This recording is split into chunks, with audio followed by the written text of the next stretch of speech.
FFA Today contributor and host of the Off-Farm Income podcast, Matt Brechwald, talks with Scott Jacobs, a CDE education specialist who manages the CDE competition process at the National FFA Convention. Scott, welcome to FFA Today. Thank you very much for joining me. Well, thank you. It's certainly a pleasure to be here and visit with you about the career development events through the National FFA organization. Well, as you know, and the audience knows, this is a big month for the FFA, and you're certainly integrally involved in that. So we wanted to talk to you about those career development events and kind of how that factors into the National Convention. And I read something in your biography about working in the CARES division. Yes, the CARES division of the National FFA is the one that oversees the convention, awards, and recognition area. So this is a very big month for our division and the people that work there, and especially, getting the things needed for convention ready to honor our members for their hard work. As I was reading about the career development events, I read that over 3,000 FFA members are participating in these events at numerous locations during the National Convention. So do you have a big part in coordinating all of that? We have a great group of volunteers that work with us to conduct these events. Each one of our career development events has a superintendent, and from that, a core committee of 6 or 7 people. And really, they stretch from all over the United States to put together these 25 events to allow the members to display their knowledge and what they've learned. And so here coming up at the National Convention, how many students total, or how many FFA members total do you expect to have at the convention? And then in addition to that, advisors, parents, and other people as well? Well, as far as participants, we will have somewhere in the neighborhood of, let's say, 4,200. Some of those, each one of those will have an advisor associated with their team. When it's all said and done, we're looking at about 1,000 advisors. So we will have somewhere around 5,000 participants, whether it's an advisor or FFA members, among these 25 events.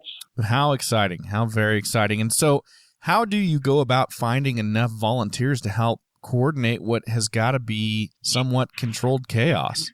Well, we have somewhere in the neighborhood of 1,200 to 1,500 volunteer judges, coordinators, and the way we get those is we build a very good network of people that have a passion for the FFA and for the career development events. And every year come fall, we ask for their help, and it's spread really all across the United States. We have some colleges and universities that have some agricultural education major students that pile in a van and drive, 12 plus hours to get here, unload, and assist with running and conducting this event. So it's quite an amazing process. Wow. And for a student to reach this level, how many competitions will they have participated in before they become eligible to compete at the National Convention? To answer that question is probably going to be dependent on how the state conducts their state qualifying event. I know, for example, in some states, you may only have one state event, and that's the only one that the FFA chapter would have to win in order to be able to represent at the National FFA Convention. Whereas other ones may have local events, they may have area events, and then they may have state qualifying events. And some of those are dictated on the resources it takes to put on these events. It takes a lot of product to put on one of those events. And not every area or region within a state has all the resources to do that. And now, who are the judges for these events? We try and find people that have the industry expertise, that understand what's going on out there in the industry of that given event. We go out and ask people that make a profession, doing those type of activities, and we ask them to be judges. So we have our industry personnel. We also have some of our judges be collegiate professors, graduate students, PhD candidates, people that have a background and a knowledge of that expertise. So after all of this, you have your national champions in each of these different career development events. How are they recognized for their victory?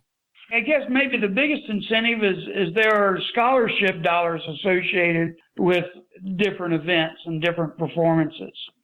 All of our winning teams will receive a $1,000 scholarship for each individual on that team.